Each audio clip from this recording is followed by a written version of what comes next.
Salut la famille, j'espère que vous allez... Voilà. Je me pose une question ce matin. Est-ce que c'est officiel que le Real Madrid est en crise?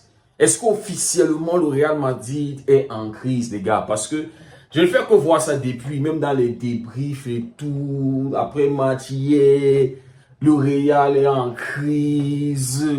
Les gars, est-ce que c'est officiel? Parce que si c'est officiel, il me faut célébrer. Ça veut dire qu'il faut que je m'achète à boire ce soir ou bien tout à l'heure là. Parce qu'il me faut célébrer. Et s'il vous plaît, les Madrilènes, les Barcelonais et tous ceux qui vont vouloir me prêcher l'évangile de faut être humble, la saison c'est long, non, non, non, non, non. Parce que ces mêmes Madrilènes, ils nous attendaient face au Bayern. Ils attendaient que le Bayern nous humilie pour qu'ils se moquent encore de nous. Et quand on a passé le test du Bayern brillamment, ils nous ont gueulé encore.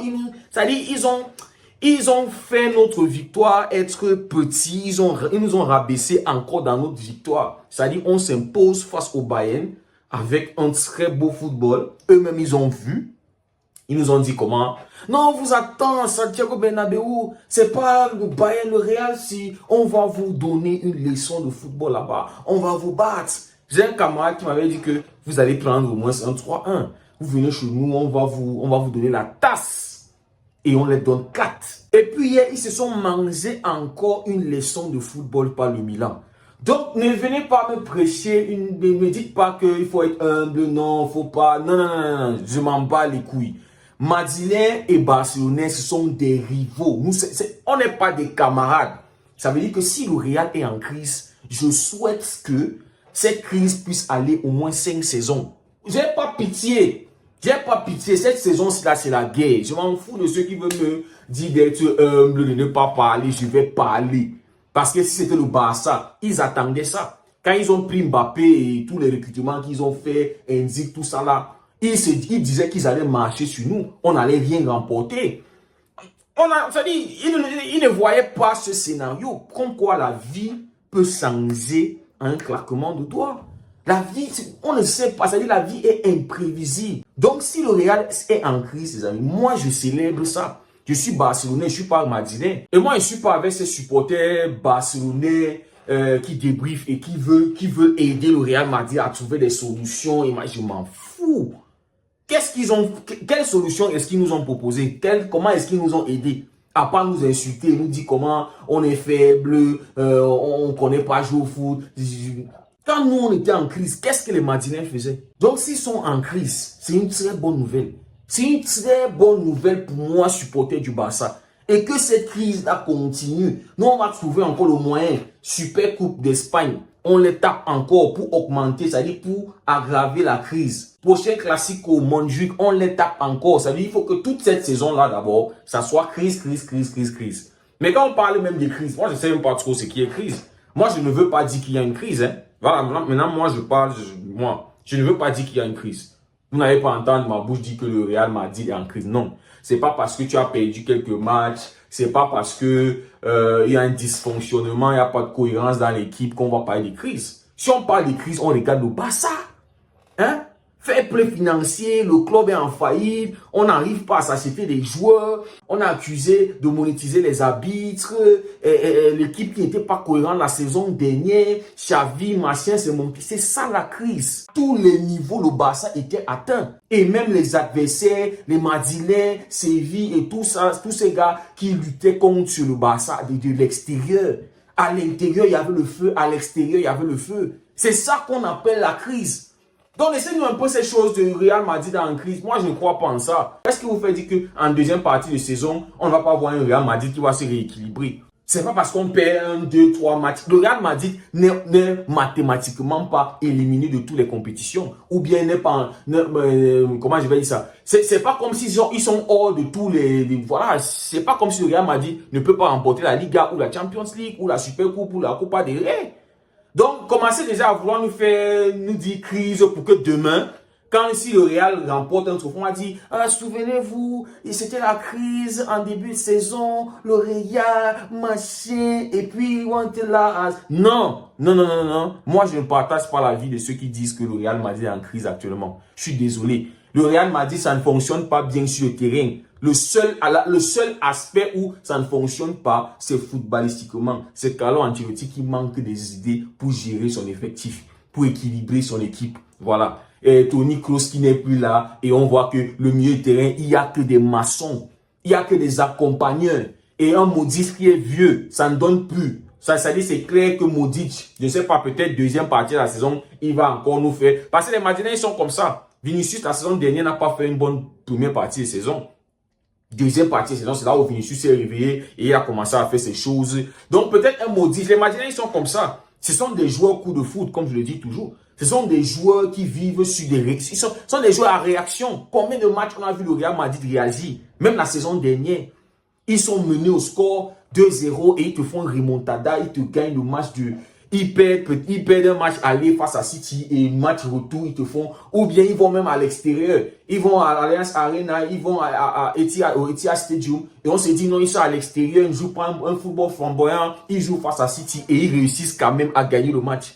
C'est un club à réaction. Ce sont des gars qui vivent sur des moments du match. Le mental, la grinta et tout ça là. Et ils croient qu'ils vont faire ça à chaque fois. Ça va toujours être la même chose. Non. Quand vous allez trouver une équipe qui a cette grinta là, qui a ce mental là, et en plus qui est techniquement plus bon que vous, c'est-à-dire plus qui vous dépasse, ça va être compliqué.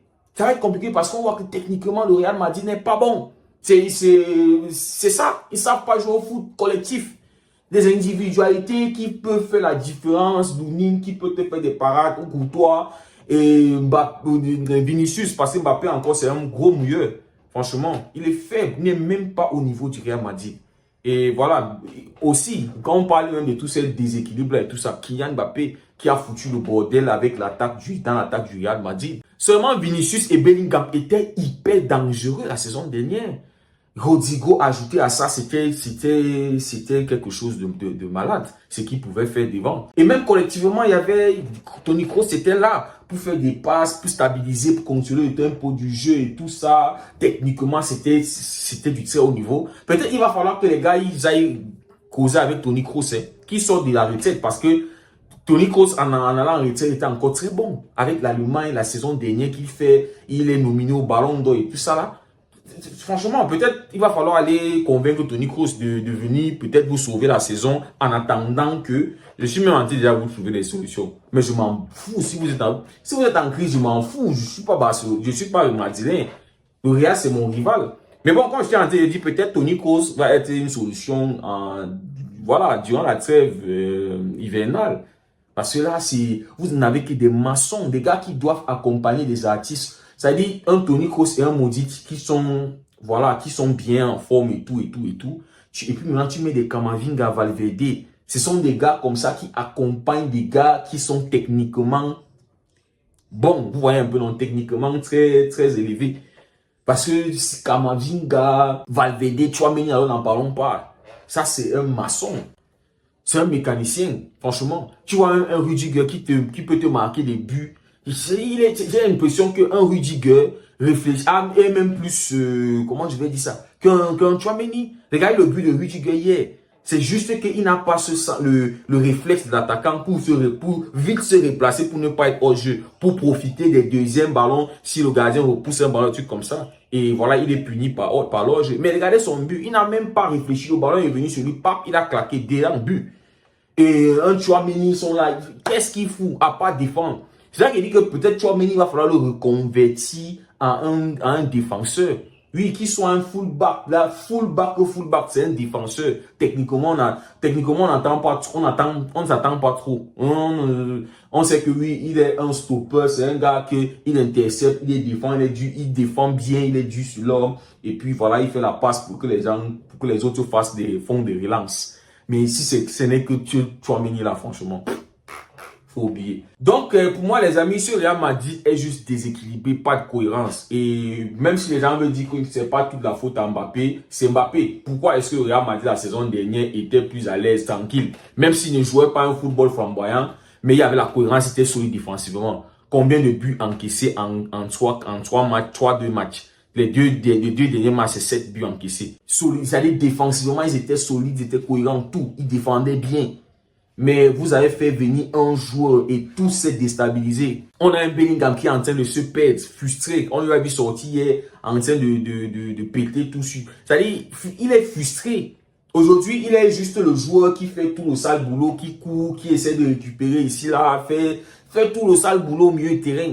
Mais offensivement, l'apport qu'il avait, il ne peut plus le faire. Celui qui est censé jouer neuf, non, lui veut jouer de côté. Vous allez devoir, ça y est, il y aura beaucoup de sacrifices à faire au Real Madrid. Beaucoup. J'étais en train de lire aujourd'hui sur le journal Sport, Rodrigo, voilà, c'est le sacrifier. Et peut-être il va devoir partir. On le disait en début de saison, que quand les choses vont tourner mal, celui qui va être sacrifié, c'est lui. Au détriment de Mbappé et tout ça. Parce que voilà, on va pas mettre Mbappé sur le banc ou Vinicius. Mbappé a touché une grosse prime à la signature. Quand même, 100 millions, c'est pas petit. Le 100 millions là, il doit justifier ça, il doit rembourser ça sur le terrain.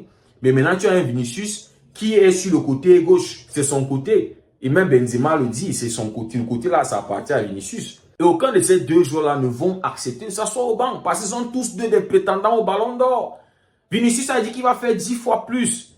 Et on voit que jouer avec Mbappé, ça ne marche pas. À chaque fois qu'ils essaient de trouver Kylian, ça ne fonctionne pas. À chaque fois qu'ils essaient de combiner les joueurs ensemble, ça ne fonctionne pas.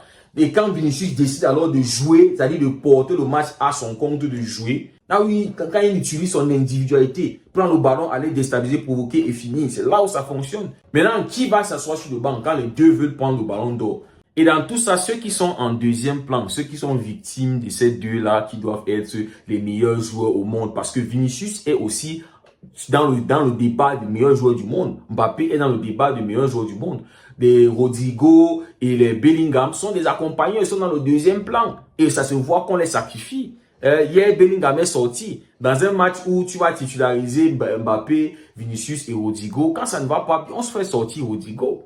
C'est un joueur qui est entré dans cette équipe et qui a causé tous ces déséquilibres-là. Et puis, on peut aussi relever l'absence de Toni Kroos et d'un Carlo Ancelotti qui n'a pas assez de cojones, qui ne porte pas ses cojones. Voilà, pour décider que, voilà, tel joueur Mbappé, tu vas t'asseoir sur le banc et je vais jouer Bobby Charlton, par exemple, et Rodrigo, en compagnie de avec Vinicius. Je me dis que la peur aussi, c'est de mettre Vinicius sur le banc et avoir un Mbappé qui performe bien sur le côté là. Et après, on commence à se dire, voilà. Et on va retrouver un Vinicius qui va être frustré. Et en parlant de Vinicius, hier encore, il a été flashé en train d'insulter à plusieurs fois l'arbitre. Le comportement, le fair play, classe personnelle du joueur. Vinicius hier encore en train d'insulter l'arbitre. Et là, lui, je ne sais pas, il n'apprend pas. On parle toujours de ce comportement-là. Et demain, quand il n'aura pas ce ballon d'or là, on va dire encore, oui, le racisme, oui, on n'aime pas Vinicius, oh, il a les stats, oh, il a fait ceci. Comportement, comment est-ce qu'il se comporte?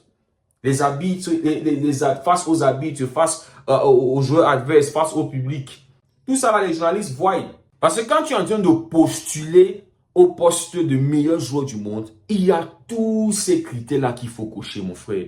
J'ai regardé une interview de Cody Gakpo hier, où on a posé la question qui est le meilleur joueur au monde actuellement. Il a dit Vinicius. Mais Vinicius ne se comporte pas bien. Vinicius a un sale caractère.